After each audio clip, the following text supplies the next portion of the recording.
Professor, before we started class, I did the problem that you introduced in class like two classes ago, and I just wanted to check my efficiency percentage with you. Okay, what did you get? I got something pretty high. It's 57.5. Wasn't sure if that's correct. Yeah, you're in a ballpark. Okay. It should be around 55%. Oh, okay. Got it. Thank you. Yeah, you're okay. Well, that's the purpose I wanted you to practice that so you can realize by doing this kind of stuff, how we can increase the efficiency of our cycle. And by increasing the efficiency, that means we're increasing the production of the power plant. Got it. Makes sense. Every little bit helps. Yeah. I did have a question on, I guess, like finding which pressures are equivalent, but I'll ask that after class. Which pressure were you talking Like P2 to P3, about? I guess. I guess it's share. It has the same pressure. Yeah. Then All heat addition and heat rejection happen at constant pressure. oh, okay. Okay, that makes sense. Yeah, Thank you. because that is, you're welcome. That's a basis of Rankine cycle. There are 4 processes involved. No matter what you do, all the compression and expansion is going to happen isentropically. You saw that in chapter 9. You see it now. You're going to see it in chapter 11. So that's given. Now, the other 2 processes might change. You saw that in chapter 9. We have 2 isochoric, 1 constant pressure, 1 isochoric, and finally we have 2 constant pressure like Rankine cycle. In chapter 10, they have only 1 cycle, and that's Rankine cycle. No matter what we do to it, the principle of the cycle will change. Isentropic for compression and expansion, constant pressure for heat addition and heat rejection. No other way. Okay. That's the whole basics. And then, but then in a realistic, not Rankine cycle, it wouldn't be able to. Would we be able to do that? What do you mean? The realistically, yeah. Yeah, in a real life, there will be some pressure drop due to the piping and the frictions in the pipe and the distance of the pipe and all that. But those pressure are so minor, it's not going to have a major effect on the overall power production. Oh, okay. So okay. P2 going to the boiler and 0.3 coming out. So you have, basically we're saying that the pressure between 0.2 and 3 are the same. In reality, 0.3 has a little tiny more pressure, but it's not as much that have a major effect on the outcome of the cycle. Got it. I guess it's like how the pumps, like there is work in there, but it's like very little compared to what we get out of turbines.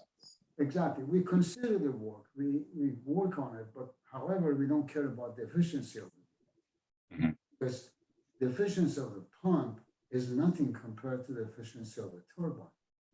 When you're generating 1,400, kilowatt of power from your turbine, and you have only 5 kilowatt of work of a pump, who cares if that pump is efficient or not? Because it really doesn't make that much of an effect on the overall scheme of things. Got it. But in chapter 9, it was a different story, because compressor efficiency will really drastically bring the whole thing down. Okay. Thank you very much. No problem. Good morning, everyone.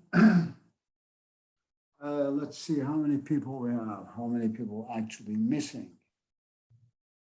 Well, about 10. Now, before we continue, go back to chapter 11, I want to, bring another thing. We talk about this heat exchanger so many times. And what I want you to understand, no heat exchanger by itself does anything. When we talk about the condenser in our power plant, condenser is a heat exchanger. In order to exchange the heat, it has to be two body of a liquid. Could be air, could be water, something has to do the work of removing the heat out. If this is our condenser, and we're saying the Q out is happening here, how does Q out happen? This Q out doesn't just leave the cycle by itself. This is a device, doesn't have any brain. It's not just going to walk out of there, say, oh, it's my job to get out of, this cycle. No, we need to force this Q out of there. How do we do that? If the steam, this is your 0.4. If you look at it, this is your turbine coming out of a turbine. You have a mixture. This mixture comes into the condenser and leaves as a water. Why? Because when the cooling happens, remove the vapor, so it becomes water. Where does it go? It goes to 0.1, right? Your source. That's the pump. Now, in order to do that, in order to take the mixture, convert it to water, we have to cool it off. The way we cool it off, we bring a cold water here, goes over the surface of the tube, comes out as a warm water from the other side. So, as always, as we said, the net heat, net energy within the heat exchanger is always zero. What comes out has to be equal to what goes in. So I have a steam coming in, water going out, and then cold water rushing over it to get, remove that heat. That's how that Q out happened. So it just, not because we put a heat exchanger, automatically that Q is going to leave the cycle. We need to have another substance outside of our cycle. This cold water has nothing to do with what's going on, around our cycle. Doesn't interfere, doesn't mix with the steam or anything. So that's an outside source that we're going to use in order to cool it down. Now, what you need to understand that the Q that we have here, let's say we call it the Q out. This Q out has to be equal to the Q of water, this cold water coming in. So what is our Q out? Is the mass of the steam times H4 minus H1. Now, what is the Q of the water on the other side? It's the mass of water, Cp of water, times delta T. Depends, the delta T is the difference between the temperature of cold water and the warm water coming out. This is how this equation is going to work in any heat exchangers. We did that in chapter 9. Any time you have a heat exchanger, you have some outside sources. In case of the air conditioning, as you're going to see, you're going to deal with this a lot. And I'll show you in just a few minutes that the importance of that. So remember that. In this scenario, the mass of steel is given. You already went through the table, found those. Now, sometimes they give you the mass of water. They ask you to find delta T. Sometimes they give you delta T. They want you to find mass of water. You always end up with one equation, one unknown. CP for the water from your table is 4.18 kilojoule per kilogram degree Celsius or degree Kelvin, doesn't matter. So remember, when we have condenser unit or heat exchanger in a power cycle, there is some outside,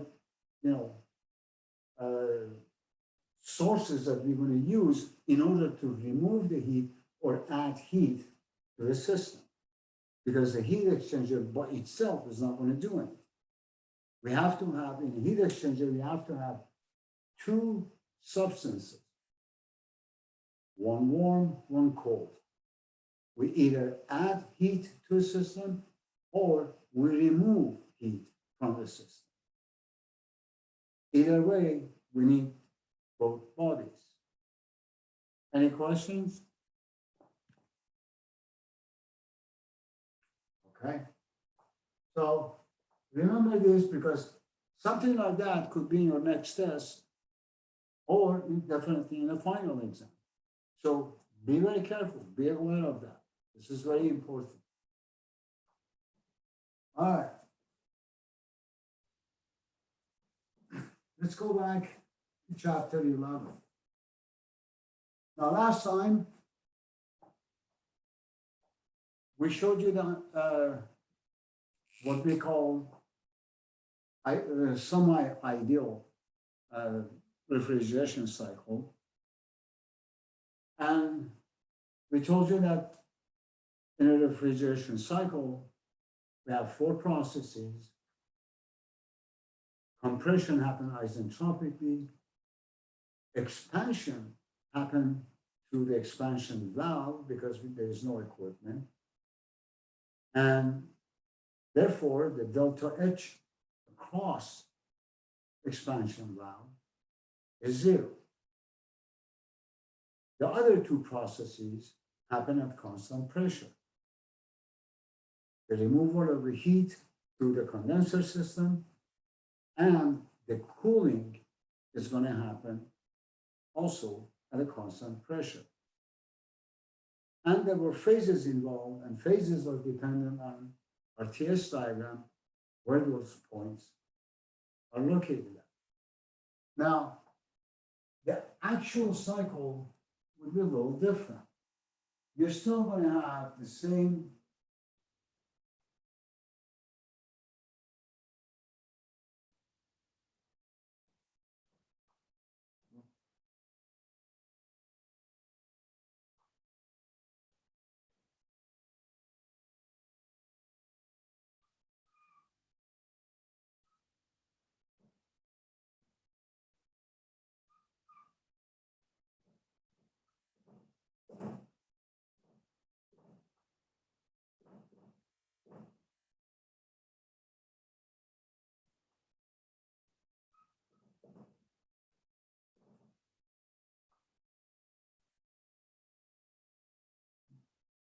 now the compressor that we put the work into our system.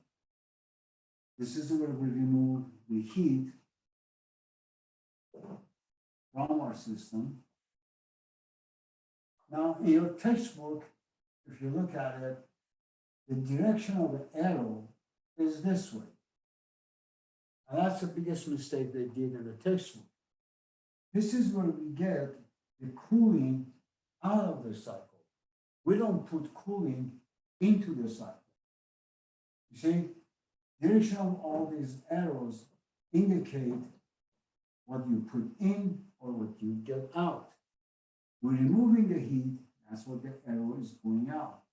We are taking the cooling, that's our desired output, out of the system, not putting into the system. So that's something, it's a difference between the textbook and what I'm doing. So don't get confused. Now the TS diagram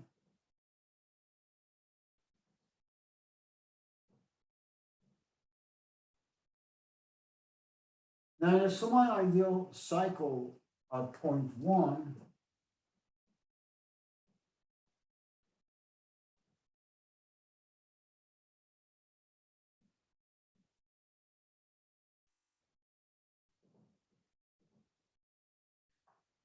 point 1 was located on a saturated vapor.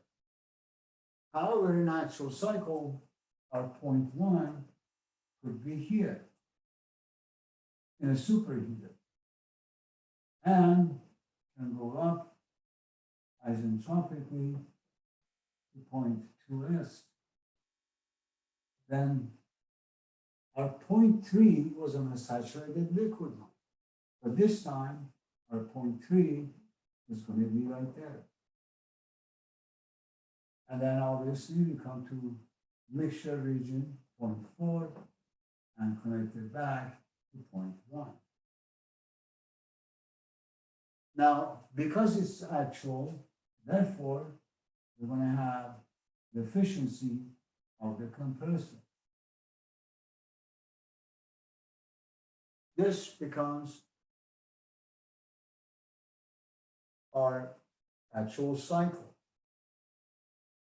with or without efficiency. Keep in mind, at point 1 and point 3, you have to have both temperature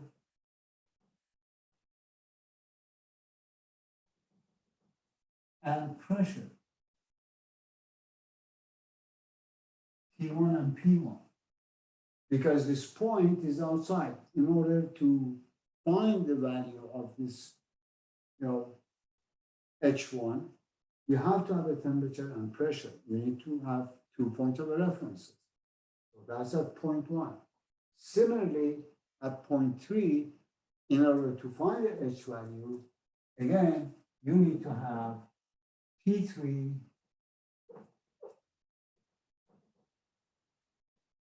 and P3.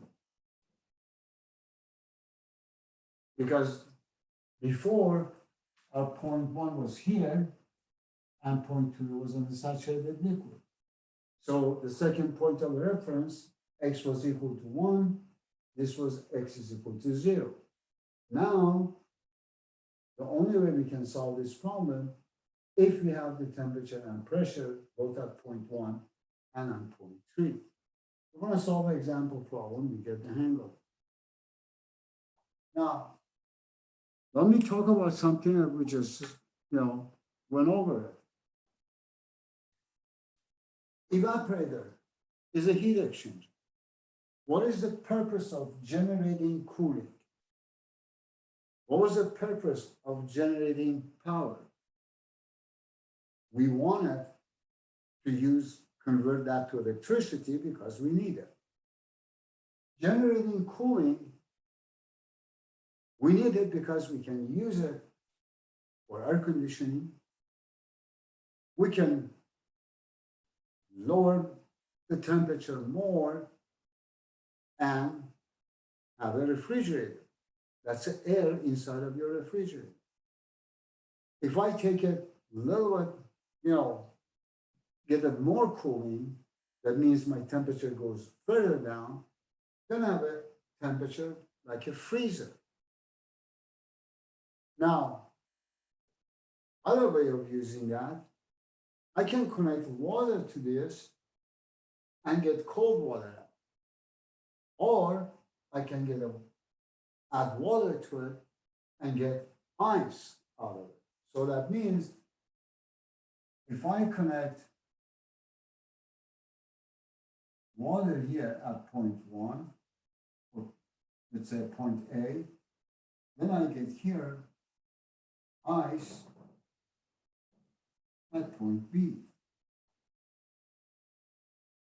Once again, the Q of this water has to be equal to the Q of this evaporator, which is QL.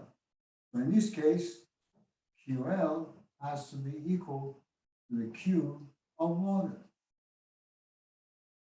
That would be the mass of refrigerant times H1 minus H4 has to be equal to mass of water, Cp of water,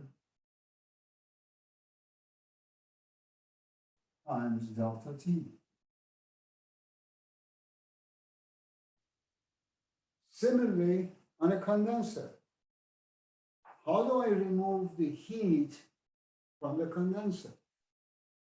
If you live in a single family home, if you have an air conditioning at home, when you turn it on, you hear a noise from outside. It clicks and starts making a noise. If you go in a backyard, you see a low box, that is your condenser. And you see a fan at the top of it. That fan air cool this condenser. That means there's an air connected here, actually cold air, and a hot air goes out this direction.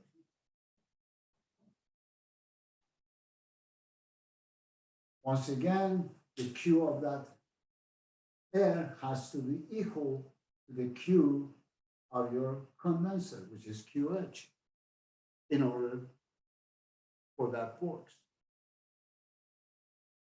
Now, in a larger air conditioning system, like our campus, we cannot have our condenser, that would be huge condenser, blowing basically, fan on the top of it. That would be very noisy. So what do? We use water to remove the heat. And you probably have heard this. We call that as a cooling tower. Instead of having a condenser, we put cooling tower there. That's how we remove the heat from the cycle. So keep that in mind. The power running the compressor comes from outside.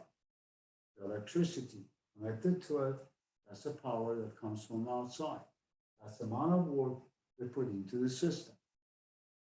We use air or water, whatever that we want to convert this QL to in order to get the QL out. Because this evaporator by itself is not going to do anything. Same thing with the condenser. These both of them are two forms of a heat exchanger. What we do with it, it's up to us. Remember that. Now, let's see. Professor, I had a quick question. Yes. I know that in some RVs, they use like propane powered refrigerators. I just wonder how that works if like we're adding. Oh, okay. Okay. So this is basically the concept that you need to remember that we're going to use a lot in this chapter. I want you to be aware of it. There's one more thing that you need to know. And this is something that today we do not use that in the industry.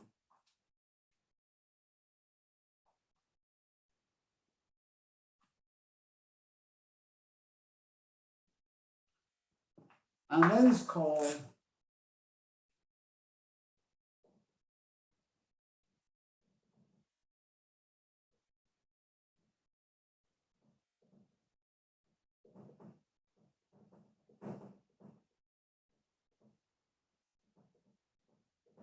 gas refrigeration cycle.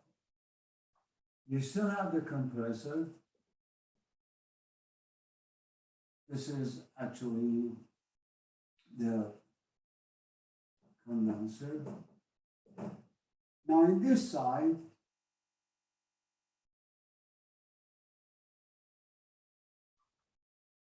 you're going to have turbine.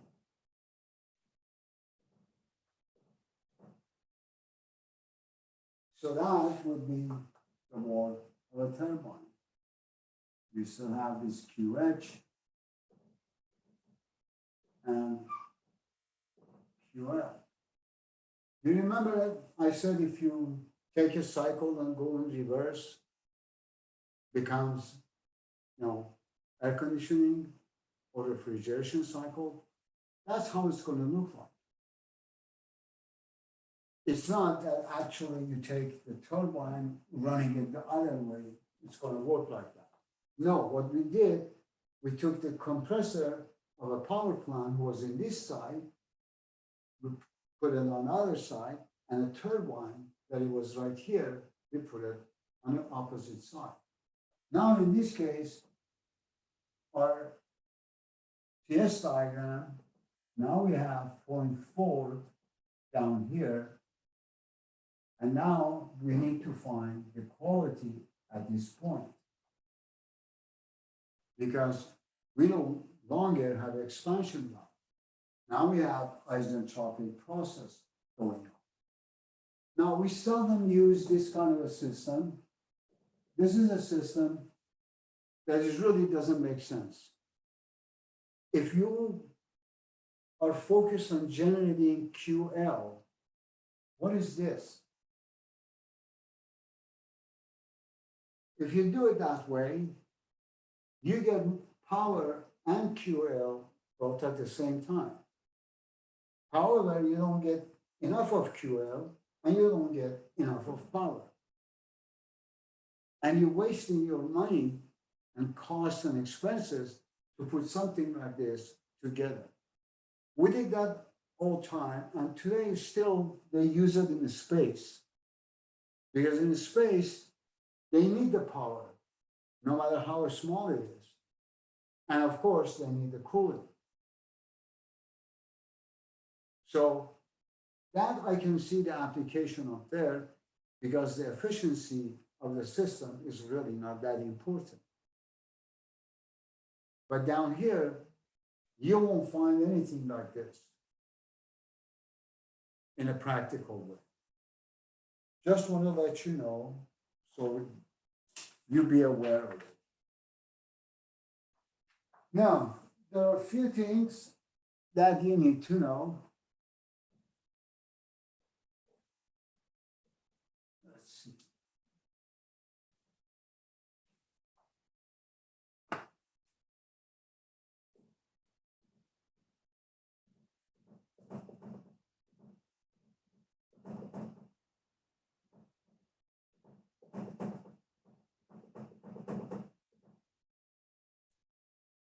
Now, if you're home and all of a sudden your air conditioning is not working, you pick up a phone, you call a repairman, and the first question is going to ask you, what is the tonnage of your unit?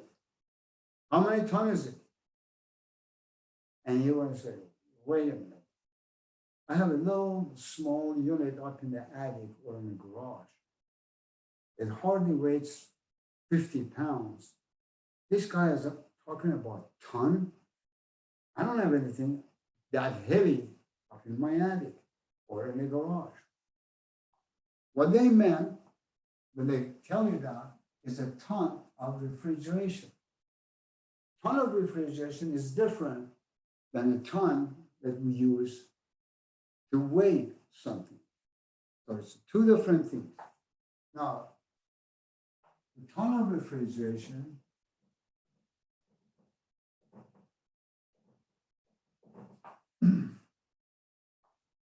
is amount of heat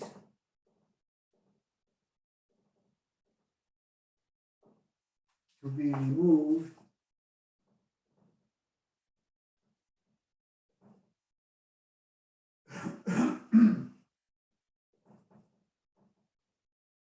from one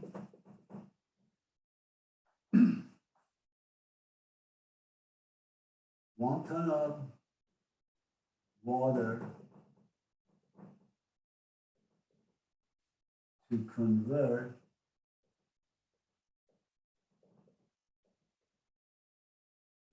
to to ice at 32 degrees Fahrenheit or 0 degrees Celsius in 24-hour period.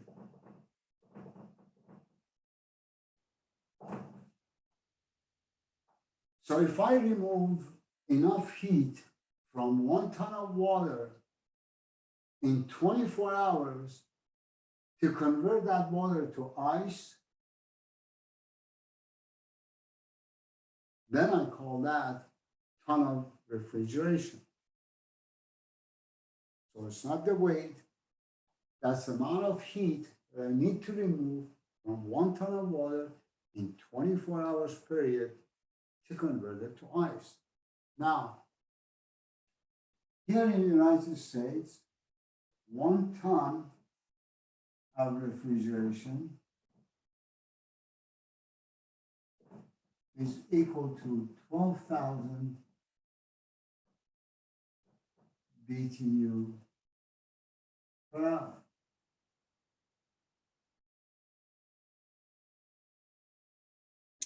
I always wondered why air conditioners were rated in BTUs. I bought one that was like 5,000 BTU, and I was wondered that. What they do is not 5,000. They tell you 5 ton. 5 ton means 5 times 12,000 is 60,000 BTU. Oh, mine says 5,000 BTU on the box. Oh, that's a small unit on the wall or on the window. But yeah, for window unit. That's a Yeah. window unit. Yeah, that's different. Oh, okay. So in house, we have 3 tons, and larger house, we have 5 ton units.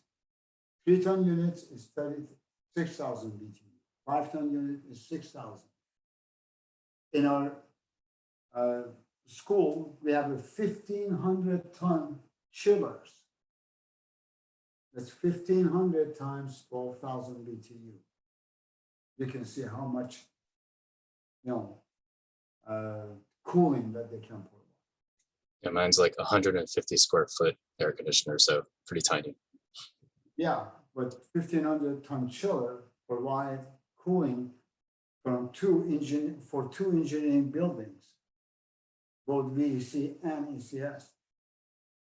So we have so many of those in order to provide cooling to all the campus. So that's a different volume. So this, or they call it 200 BTU per minute. Either way. In the SI system, this is 211 kilojoule per minute. So if you multiply that by 60, you get the amount of kilojoule per hour in the SI system. So every time you hear a ton of refrigeration, basically that's what they mean.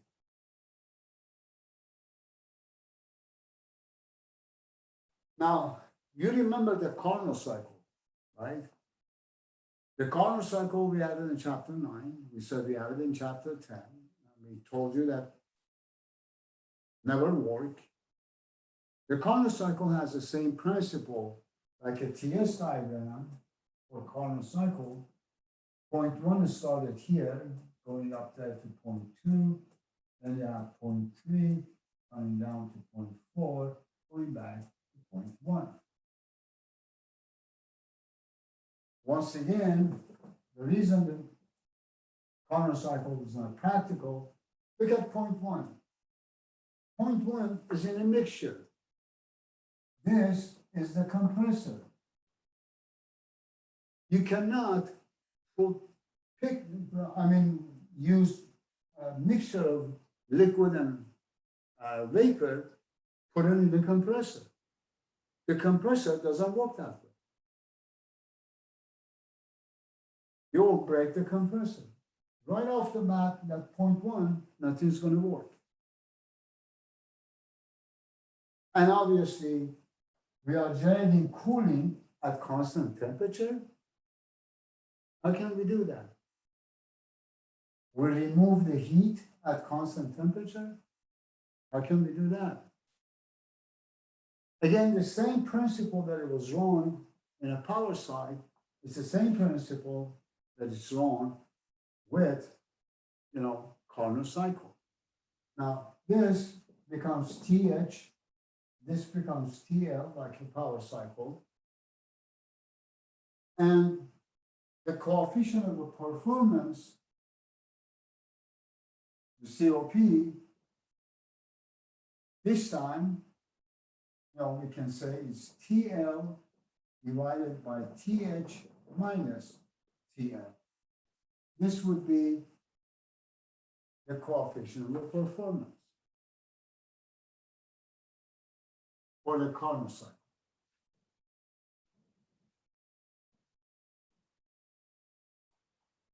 We never ever use that. We don't deal with it. Just wanted you to know the Carnot cycle efficiency. That's it. Okay, now let's see. We can get to the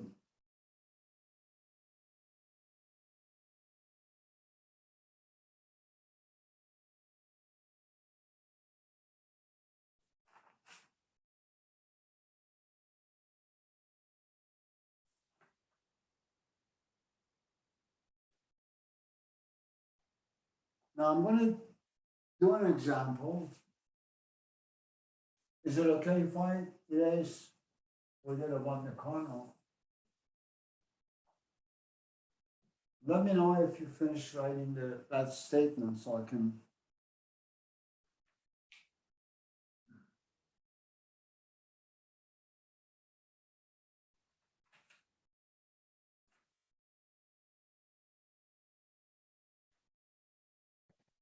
We're good.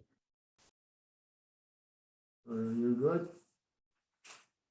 That's great. All right, let's do some example.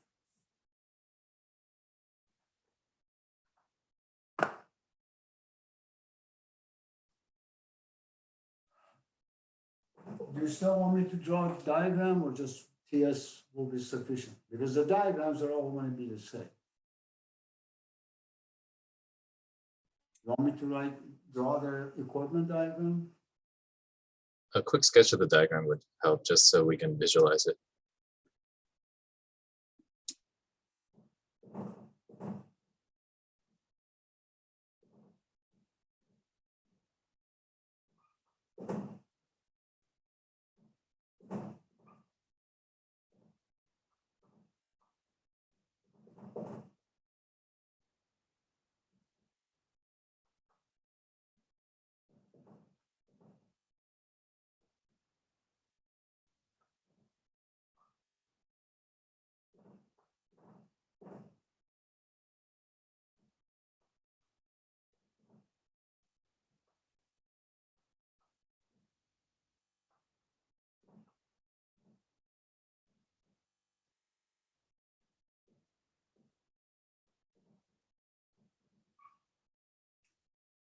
Now, we have an actual refrigeration cycle that has a TS diagram, point 1 here,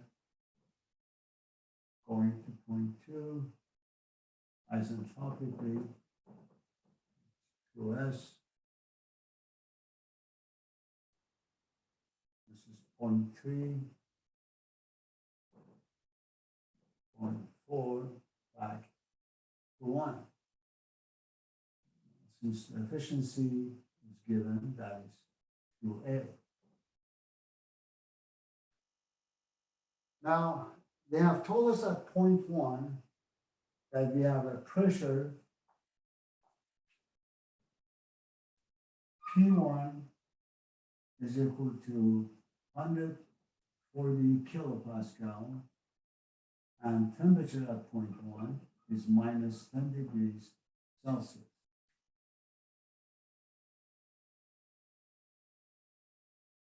Now, this time, they give us a pressure and a temperature at point 2. We know the pressure is right there. P2 is 800 kilopascal. And T2, what temperature would be? This would be T2A, because we said every time you have a temperature of a point, it's always the actual temperature, not the isentropic temperature. So in this case, T2A is 50 degrees Celsius. At point 3, they give us P3 to be equal to 720 kilopascal, and T3 would be 26 degrees Celsius. Can you see some problem here? Some issues? We said the definition of this cycle is all the heat removal and heat and a cooling happen at constant pressure. This is my QH. Pressure 2 and 3 has to be the same. Pressure 1 and 4 needs to be the same. But if you look at pressure 3 and pressure 2, they are different. Now, this is answering your question. In real life, we're going to lose some pressure and some temperature. So going from 800 to 720 is a real life. I picked this example intentionally for you guys to understand what's going on in real life. But in schooling, you won't see that. Always pressure 2 and 3 the same, pressure 4 and 1 the same, always. But this example, no, is different. So now,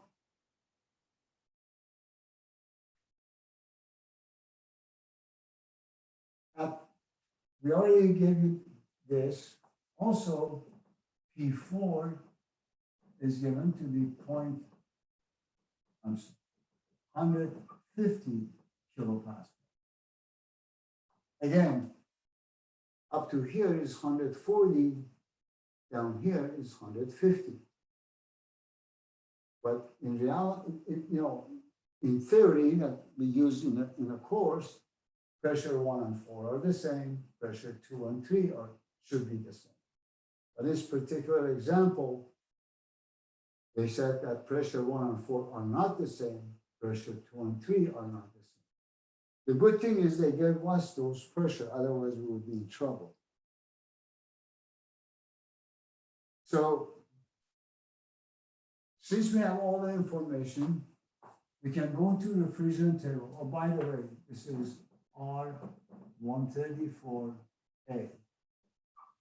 We will talk about the type of refrigerant, but mainly in this course, we're using 134A as a refrigerant. So if you go to the superheater table, because point 1 is a superheater, so we can go to superheater table. From there, I can find the value of H1.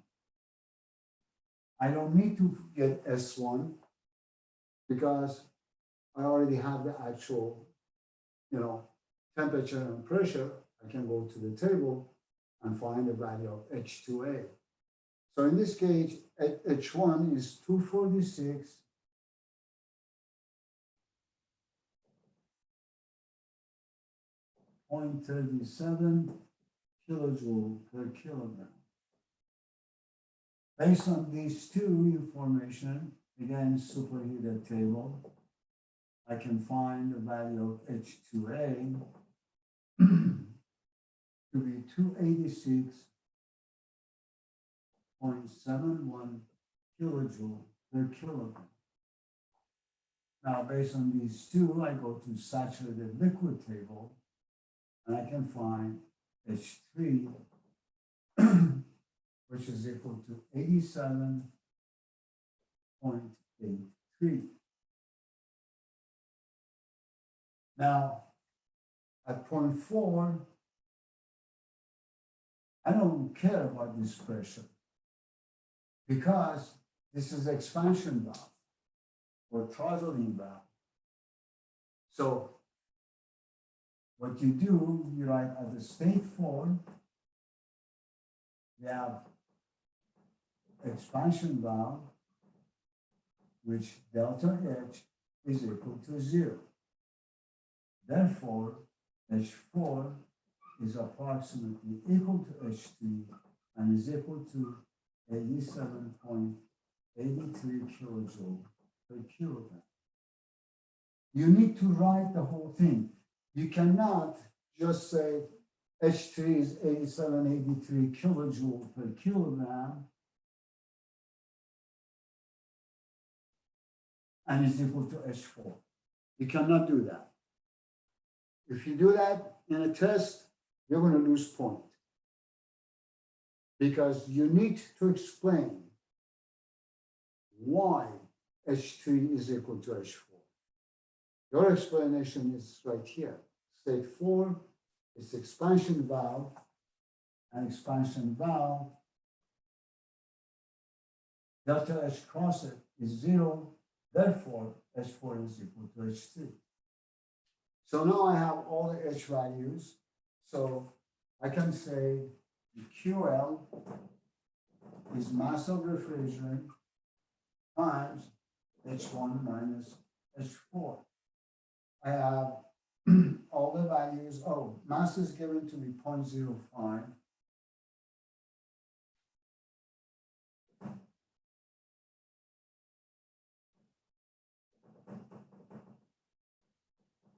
Kilogram per second. So I have the mass, so I have H1, I have H4. If I plug the number in, I will find the QL to be 7.92 kilowatt.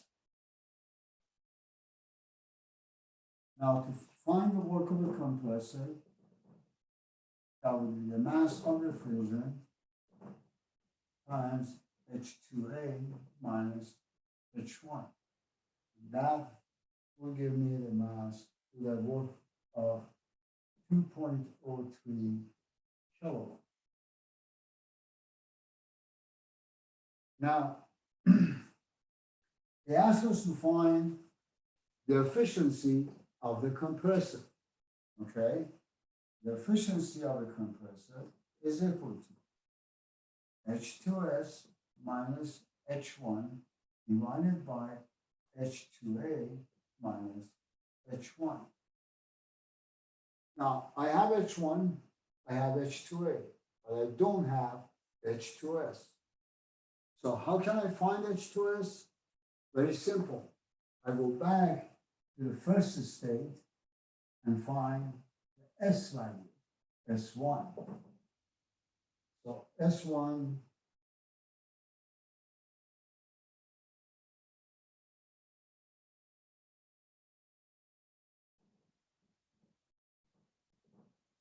0.9724 from the table. If I have S1, I can write at P2 equal to 800 kilopascal, and S2 is equal to S1. I can find the value of H2S from the superheater table. And the H2S value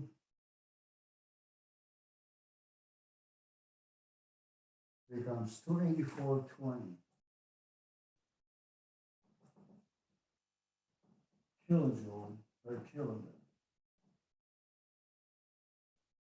Now that I have the H2S value, I will plug it in here. The H2A, I found that out. I found H1, and I just found H2S.